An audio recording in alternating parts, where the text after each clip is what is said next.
It's our first visit back to Tikri border after the Republic Day tractor rally. We want to know what's going on in the minds of the farmers. हमारे पैसे से हम लोगों पर tax लगा लगा कर इन लोगों ने जो रोड बनाए हैं उस रोड को कभी आप उसको पुट दो, कभी उस पर कीले लगा दो, कभी उस पर बड़ी बड़ी दीवारें खड़ी कर दो। पैसा किनका है? हम लोगों का। ये बहुत बहुत ही बुरी बात है।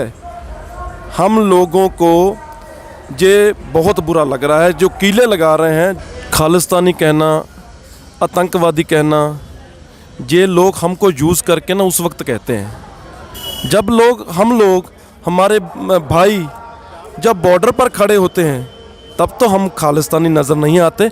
उस वक्त भी जब जो खालसाई निशान है हमारे जो सिख रेजिमेंट हैं वो लोग अपनी गाड़ी पर लगाते हैं, उस वक्त तो ये नहीं कहते कि आपका यार झंडा है जो वो खालिस्तानी है।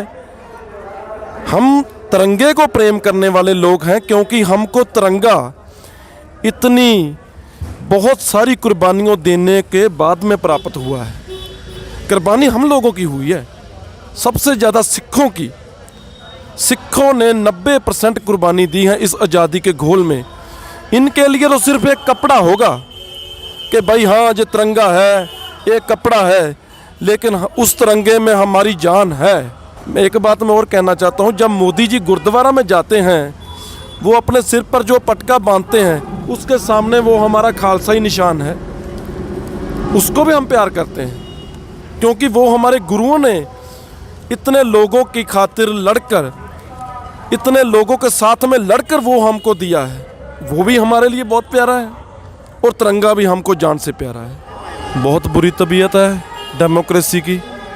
जैसे हमारे नेता कहते हैं इंडिया जो है वर्ल्ड में biggest democracy of the world, पर क्या है? बिल्कुल नहीं है। देखिए, हम मोदी जी को एक बात कहना चाहते हैं। मोदी जी, जिस वक्त आप पहली बार चुनने के लिए आए थे तो आपने ये बात कही थी कि भैया हम तो एक चौकीदार हैं। हम लोगों ने आपको चुना, आपको वोट दिया, आप लोगों को बनाया, लेकिन आपने कोई भी अपना वादा जो उस वक्त आपने वादे किया कोई भी पूरा नहीं किया। आप हमको कहते थे भाई हम आपकी जो आय है दुगनी कर देंगे, आपकी जो खेती है उसको बहुत बड़ा बल देंगे, आपकी जो किसान है, किसान को किसी भी वक्त कोई भी समस्या का हम हल ढूंढेंगे। लेकिन आप हर साल सब्सिडी घटा रहे हो, आप कोई भी वादा नहीं पूरा कर रहे हो। आप सिर्फ कागजों में कह रहे हो कि हाँ भाई हमने इनकी जो खेती है उसको बहुत बड़ा ऊंचा कर दिया, वो इनकी खेती की जो आमदन है उसको दुगना कर दिया। कैसे भाई दुगना कर दिया? सब्सिडी आप हमारी कम कर रहे हो। जो हम जो यूज़ कर रहे हैं, जो फर्टिलाइज़र यूज़ कर रहे हैं, जो हम रे स्प्रे खेतों में डाल रहे हैं, वो तो हमको बहुत महंगा पड़ रहा है। अगर हम अपनी जो गेहूँ है चाहे धान है, कम से कम हम लोगों को 5,000 रुपये तक उसका प्रति क्विंटल तक इनको देना चाहिए। हमको दे क्या रहे हैं ये लोग? क्या दे रहे हैं? 1,500-1,600 रुपये। MSP की कोई बात नहीं करते ये लोग। मैं तो मोदी जी को कहता हूँ, मोदी जी आप स्वामीनाथन जो कमीशन है उसकी रिपोर्ट को पढ़ें। इन्होंने पढ़ी नहीं है, इन्होंने वो रिपोर्ट पढ़ी नहीं है। उसमें तो ये है जो लागत है उसका दुगना उस हम किसान को देंगे। दे क्या रहे हैं? हमारा जो पंजाब और हरियाणा में उसमें MSP हमको मिलता था, जो अदर स्टेट हैं उसको तो मिल ही नहीं रहा है। उसके साथ साथ मैं ये बात कहना चाह रहा हूँ, हम लोगों ने यार अपना पानी ख़त्म कर लिया। हमको क्या ज़रूरत थी हरी क्रांति? हम तो अपना पेट भर ही रहे थे। हमने पूरे भारतवर्ष का पेट भरा पंजाब और हरियाणा ने, और हमने अपना पानी तक ख़त्म करने की कगार पर हम लोग आ गए। हमको जे सिला मिल रहा है इनकी तरफ से, किले गाड़ी जा रही हैं, कितना अभद्र व्यवहार किया जा रहा है। हमने एक वीडियो देखा था, हमारे लोग जिस वक्त दिल्ली में गए अपने ही रूट पर, उनके ऊपर ऐसे वो गाड़ी एक ट्रैक्टर पर जा रहे हैं, उन पर सीधे अथरू गैस के गोले छोड़े जा रहे हैं। यार ये क्या मानवता के साथ आप ऐसा व्यवहार करते हो? बहुत ही शेमफुल है। सरकार की तरफ से लाइट भी काट दी थी 4 दिन भी, यहाँ बिल्कुल कोई लाइट नहीं थी।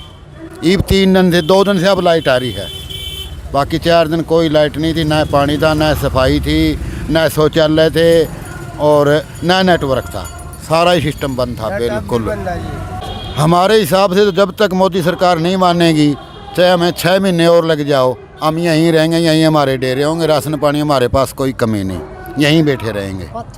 कितना ही टाइम लगो, या तो जीत के जाएंगे या हमारी यहाँ से अर्थियाँ जाएंगी, सीधी बात है, क्लियर स्पष्ट। ये पूंजीपतियों की सरकार है, अंडानी अंबानी की सरकार है, पूंजीपतियों का साथ दे रही है, आरएसएस इसको चला रहा है। मेन वजह तो यही है। मेन चीज़ तो एमएसपी की गारंटी, और ये तीनों कानून एक ही लाइन का प्रस्ताव, इसको रद्द करो। बस मैं जमींदार की तो यही दो मांग, और तो मांगी नहीं कुछ।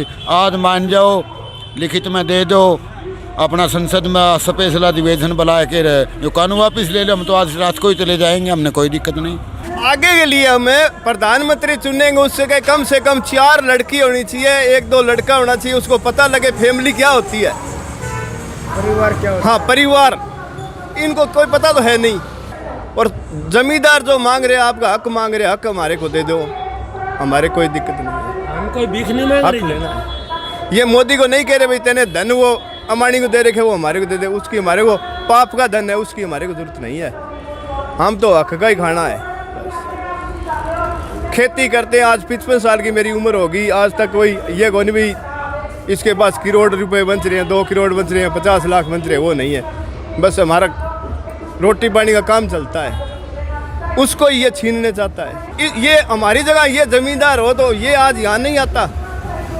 अगर मोदी ये जमींदार होता तो यहाँ पर आगे खड़ा रहता, भाई मेरे मजबूरी है, मैं रात को पानी लगाता हूँ, बारिश के अंदर फसला निकालता हूँ, मेरी फसल नष्ट होगी, मेरे को हक दो, ये भी हमारे साथ होता। पर आज ये सत्ता में है, हम गिरे हुए हैं, क्या करेंगे।